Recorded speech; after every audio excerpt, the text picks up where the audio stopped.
Осы видеода логарифмдік теңдеулерге қатысты бір-екі мысалды алып шығарып көрсететін боламын.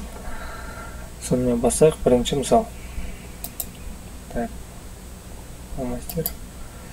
Логарифм 3 негізді санында x квадрат минус 3 тең 0 деген бір қарапайым логарифмдік теңдеу. Жалпы логарифмдік теңдеулерді шешу үшін жалпы айнымалы оның логарифмнің санында тұрады. Жалпы саны деген мынау, негізі деген мына 3. Кейін логарифмге курста толық бір жарым сағат арнап өтеміз. Сол кезде жеке-жеке түсіндіретін боламыз. Ал қазір бірден шығаруға көшейік. Ең бірінші не істейміз біз? Жалпы мына логарифм мынандай қасиеті бар. Логарифм дегеніміз логарифм а негізді в тең болады с болса, егер осыны дәреже ретінде жазатын болсақ, а-ның с дәрежесі тең болады в деген сияқты.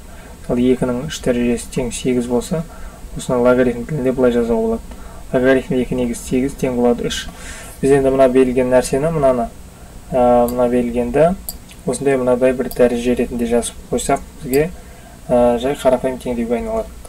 Енді ол үшін не істейміз? Мына санын қалдырамыз. X квадрат минус 3 тең болады. Енді мына 3-ті апарып, мына 0-ді 3-тің дәрежесіне есіп жібереміз. Мына жерде 3-тің 0 дәрежесі болып жазылады. Енді теңдіктің сол жағын қалдырайық. X квадрат минус 3 тең болады. X квадрат минус 3 тең болады. Енді 3-тің 0 дәрежесі ол 1-ге тең. Кез келген санның 0 дәрежесі ол 1-ге тең. Оны бәріміз білеміз. Енді x квадрат тең болады. Минус 3-ті теңдіктің келешегіне плюс 3 өтсек 1-ге қосылып 4 болады. X тең болады. Қандай санның квадрат 4?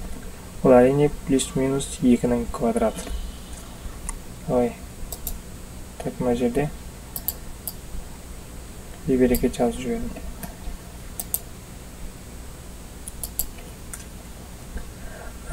X тең болады плюс минус 2.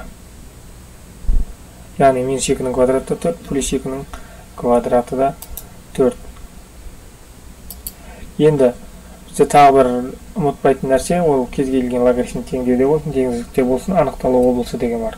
Анықталу облысы дегеніміз мына логарифмнің саны әрқашан 0-ден үлкен болу керек. 0-ге тең болмау керек, немесе минус болмау керек, тек оң болу керек. Неге? Өйткені оң санның кез келген дәрежесі ол ешқандай санның дәрежесі 0-ге тең болмайды, және оң санның кез келген дәрежесі 0-ден үлкен болады деген ережені пайдаланамыз. Яғни оны математикалық түрде жазсақ, бұл мынандай болады. X квадрат минус 3 үлкен 0-ден. Е 0-ге тең емес, е 0-ден кішкентай емес, тек 0-ден үлкен болып тұрады. Енді осы кезде не істейміз? Бірден мына жауапқа қарайтын болсақ, мынау жауап.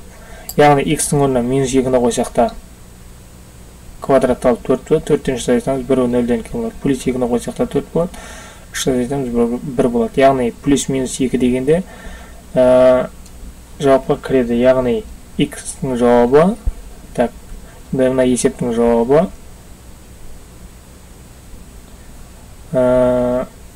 плюс минус 2 болып есептелінеді. Келесі сәл жаңа есепке қарағанда күрделірек логарифмдердің қосындысы.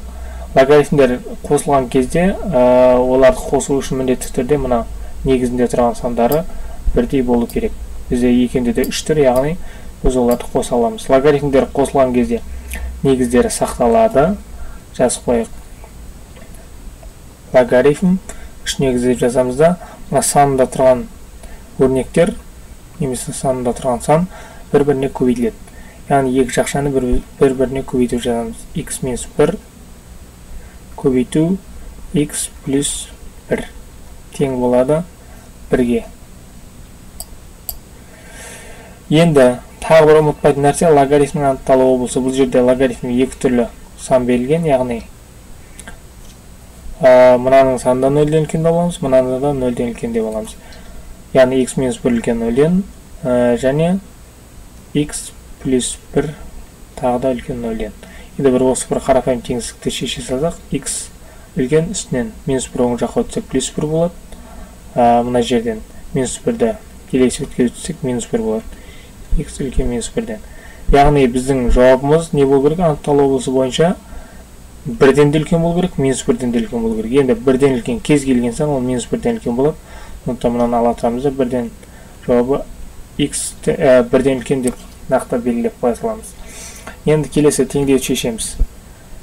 Дәл жаңағы әдіс бойынша санын қалдырамыз. X минус 1 көбейту x плюс 1. Так, мына жерде x плюс 1 жақша тең болады. 3-тің 1 дәрежесі ол 3-ке тең. Енді мына жақшаны ашамыз. X квадрат плюс x. Так, плюс x минус x минус 1 тең болады 3. Енді мына плюс минус x пен минус x бір-бірін несейді жойып жібереді. Сонда бізде қалатын x квадрат минус 1 тең болады 3-ке. Енді x квадрат астына жазамыз енді. X квадрат тең болады минус 1 теңдіктің келесіне плюс 1 болса 3-ке қосылып 4 болады. X тең болады 4 қандай санның квадраты? Ол әрине плюс минус 2-нің квадраты. Енді бізде не болу керек? Жауабы бірден үлкен болу керек. Яғни біз минус 2 деген жауапты ала алмаймыз. X-тің жауабы тең болады тек қана 2-ге. Бұның бар қарапайым тест кітапшаларынан алынған есептер.